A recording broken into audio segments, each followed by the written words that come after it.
sufficient unless you're in a situation where you get treated fairly, which doesn't happen probably 75 to 80% of the time, I think, for a ninja in the NFL. If you're not in that position, you're going to be short. You have to be Cam Newton to get a fair shot. And we're talking about somebody that has the potential to be one of the greatest football players ever. Arguably already the greatest college football player that's ever lived. And for what he's done up to this point in his career, especially considering like a game plan, talent, good coaching, people that are really looking out for him and trying to put him in a position to succeed, and he's still breaking records every year through for over 4,000 the first 2 years. The only reason he didn't do it his third year is because they changed coaches. Again, broke the rookie passing record, but afterwards they were saying he needs to learn how to throw from the pocket. Again, please pay attention to the people that are kicking this out. Again, ninjas got short memories. The whole thing, I guess my whole thing with this Kapernick thing, and again, what I'm saying about the quarterback thing and how you have to be great if you're a ninja, there aren't really black backups. For the most part, backup jobs go to colonizers that are garbage and or washed up and or journeymen. And I guess my thing about that is what it is with the media, man. If they want to make a bunch of noise, and again, not to jump around so much, my whole point about being a black quarterback in the NFL, if you're not great, if you're not a Cam Newton type, a Jameis Winston type, and make no mistake about it, we're talking about two people that threw for 4,000 yards their rookie season. Only three quarterbacks have done that. Jameis Winston, Cam Newton, and H.G.H. Manning. That's it. So it's not like those two are novices. Jameis has thrown for 4,000 yards his first two seasons. That's exceptional. Do you see what I mean? You have to be exceptional to be a starting quarterback as a ninja in the NFL. And even if you are, they still look for reasons to criticize you up and down. So what's going to happen if you're middle of the road, if you're average, if you're just serviceable, if you're just, just a good quarterback? You get scrutinized to the umpteenth degree, and you don't get a fair shot. You don't get to get a Ryan Fitzpatrick type chance. You don't get to be a journeyman. You don't get to be second string. You don't get any of that. This is without, quote unquote, being controversial. So just being a black quarterback, you're already behind the, I don't know, for lack of a better word, 8 ball, because, fuck that. You're behind the cue ball because that's who's causing the damn problems. You're behind the fucking cue ball because they're already looking to not put you there. Why? Who controls what happens with their coaches? Coaches get hired by who? The owners. It's fairly obvious to me if you look at the owners, we're talking about rich white dudes. Old school rich white dudes that come from old money. All of them are not going to be comfortable with a ninja at the head, especially if he's not outstanding. So if you're just average or good, you don't have a shot. That's why so many quarterbacks that should get a chance and should play don't get an opportunity to. I digress. Let me stay within the format. My whole point here with Cap is why we're talking around this and acting surprised, saying things about his numbers. It's not about his numbers. It's not about his ability to play. Because if that were the case, quite frankly, Josh Freeman, RG3, Mike Vick, Thad Lewis, who y'all probably don't even know what the hell that is, Tavares Jackson, Marquise Williams, and Josh Evans would be in the league right now. All of these guys are at a minimum good enough to be backups. RG3 is a starter in this league. I know a lot of people don't believe that because just like, with Kaepernick thing a couple of years ago, and I kept hearing people saying that he couldn't play and he wasn't good because that's what the media put out, and you looked at the team and their accomplishments and not the surroundings and what he was doing as an individual, or even the fact that he was injured and lost certain players and health.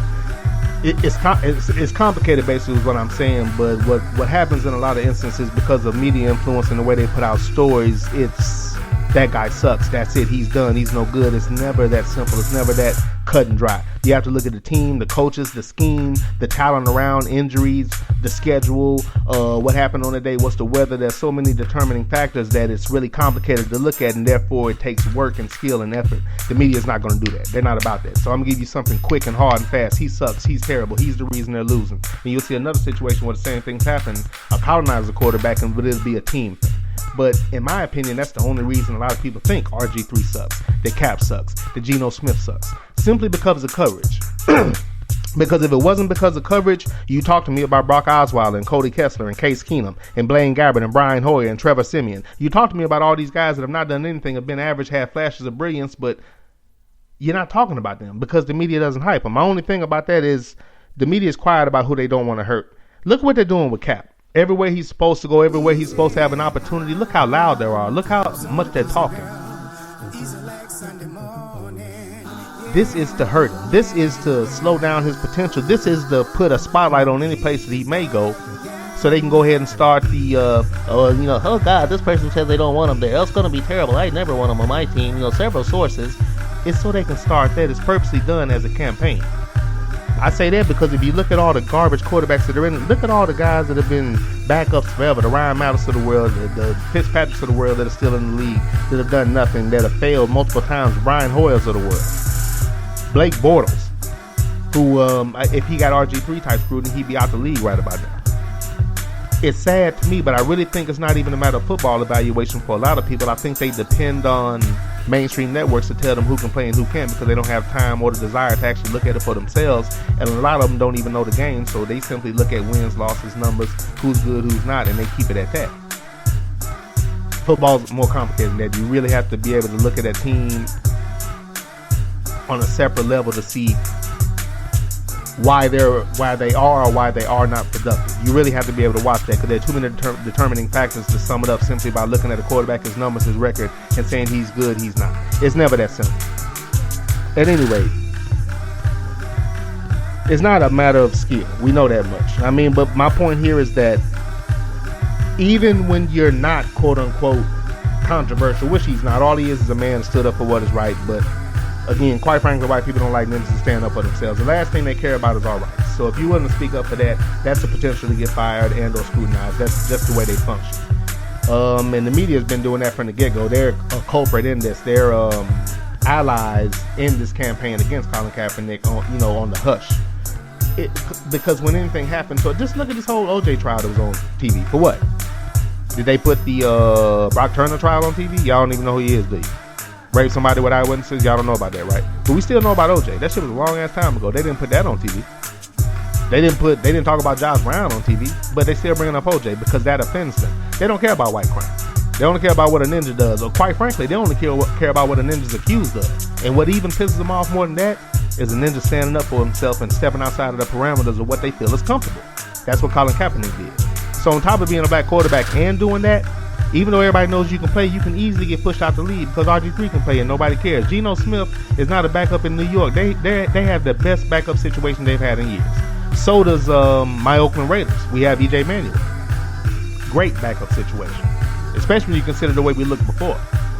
So there are a lot of situations where ninjas can excel if given opportunity. Those are two of the smartest backup situations in the league right now. Nobody's talking about it. They actually are looking for them to be replaced by a colonizer because they just simply scrutinize black quarterbacks that much more. Just think about all the guys that failed as colonizers. Sam Bradford, Joe Flacco, you need to look at his numbers. Ryan Tannehill, Blake Bortles, Kirk Cousins, who has been being given credit for being a good quarterback, but look at his numbers and what he's done over his career. Fitzpatrick, Simeon, Hoyer, Gabbard, Casey Keenum, Kessler, Osweiler. Think about the way they played and what they've done and how there's no scrutiny, how nobody's looking at it, how they're not putting it on a microscope and overanalyzing their game. That's purposely done so they can stay in the league, continue to suck. Nobody cares. Think about the number one pick last year in Jared Goff. He barely got on the field, and when he did, he struggled. He could barely take a snap from center. He was the number one pick. Do you notice no scrutiny? RG3 was rookie of the fucking year. He got hurt the next year. The next thing you know, he sucks. He's terrible. That was the campaign, and everybody just rode with it. That's what happens to black quarterbacks. There's a campaign against them. So on top of that, Cap dares to do the only other thing that makes colonizers matter than anything, which is step outside of what makes them comfortable by speaking up for yourself and people that look like you. That's the one thing you can't do. You can speak up for anybody, women, gay people, transgender, whatever they want to call it. You can speak up for everybody, not us. You know why? Because this country hates us. They always have. They brought us here to work. Now we're free. That's a nuisance. That's why they don't give a damn about our rights. That's why we get killed in the streets, and they don't do anything about it through the police, through the justice system, in the court system. Nothing happens because that's the way they feel about us, and it just trickles its way down to sports. This is small time. They could care less. They kill us on the street, and there's no repercussions. You think they care about keeping a ninja out of the league? They don't give a fuck. Not even a small one. So please stop talking around this shit. Let's quit acting like there's actually credibility to he can't play and he's hurting ticket sales. By the way, okay, plenty of people have said this, but stop and think about it. And I think Jungle Brother said this earlier. If the NFL was actually getting hurt by Cap's protests, and by the way, if that was the case, then they would speak about every single player that protests. He wasn't the only one. He had a teammate that kneeled right next to him every game. There were a couple that played for Miami. There were a few more on a few other teams. If it was actually an issue, they would talk about all of them. But that's too complicated. Again, that takes work, skill, effort. They're not going to do that. What's the easy thing? Let's just focus on him. Because he has the most potential to be a really good quarterback. We can use this to get him out of here because we're able to do it anyway. They have most people convinced that RG3 sucks. There are people in here that think it right now. You're just not paying attention. And you can't tell me he sucks if Brian Hoyer is still in the league. That's my only thing. So just stop and think about that before you overanalyze a black quarterback because they keep him on your mind by talking about it. Stop and think about, did he really have a chance? Very disappointing Hugh Jackson last year in Cleveland. I digress. But again, the whole thing with Cap, man, we know what this is. It's about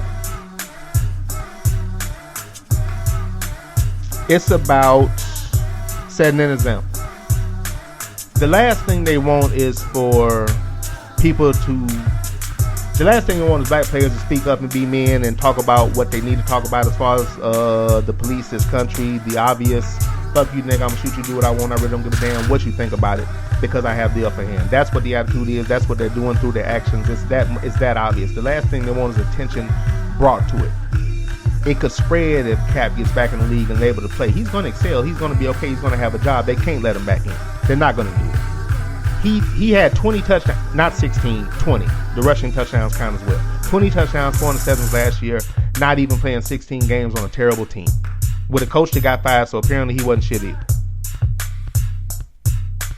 If he gets in a good position, he's going to excel. They don't want that. Now when he is who he is and he stands for what he stands for and he's made people aware and they can't even hem him up in the press. You know why? Because when you're right, when you're on the right side of it, when you're telling the truth, you don't have to think of something to say. You just tell the truth. When you're full of shit, when you're lying, when you're the media, when you're trying to railroad somebody that's simply trying to stand up for people being murdered by the people that are supposed to protect them, you can only go down so many roads, and every road you go down go to the same fucking place. So I can always cut you off. I know where you're going. But you can't fuck with somebody that got the truth on their side. That's why they can't deal with him in the press. Because he's on the right side of it. Truth trumps bullshit. That's why they can't fuck with him in the press. That's why they don't like him. That's why they're not going to let him back in the league. He's going to excel if he gets on a good team. We can't have that. We need ninjas that are obedient to excel, not somebody that dares to stand up for what is right. That's not the example they want to set. So please, let's stop talking around this, man. The reason why he's not in the league is because there's nothing white people hate more than ninjas standing up for themselves. And old, rich, white owners coming from old money, that short-sightedness, the environment they grew up in, that's who the hell picks the quarterback. That's why he's in the situation. Not because of ticket sale. Okay, I'm sorry, I digress. I didn't even say this, what I meant to say earlier. If he was actually causing a problem with ticket sales, number one, they would show every ninja that's doing it. Number two, they wouldn't show it. Why would it? The NFL won't show fights. You know, think about how every time somebody gets to fight and they move the camera away. Like we're fucking children that can't see grown men fight. If that was actually a problem, if they were actually not able to profit because of that, they wouldn't show him. The one thing I never get, and I've said this a billion times, when people get mad at players like T.O. and other people that stay in the media that they choose to talk about, no disrespect, but you dumb motherfucker, you do realize that they don't control the media. Nobody black does. We don't control one fucking outlet that puts shit out about our image. Not a one. Outside of a platform like this. The people that put it out don't like us. Stop and think about who puts out the imaging. You're blaming the people that they're talking about for what they do. Remember Malcolm X said, if you're not careful, the newspapers will have you hating the people that are being oppressed and loving the ones that are the oppressors. I fucked up that quote, but you know what I mean. You know what I mean. Let me try that one more time. Malcolm X said that if you're not careful, the newspapers will have you loving the oppressors and hating the ones that are being oppressed. Slightly paraphrasing, but that's all this is. Cap doesn't control how much they show him. No athlete does. They choose to. And again, if you look on the colonizer side, there are plenty of people they can go after and they don't.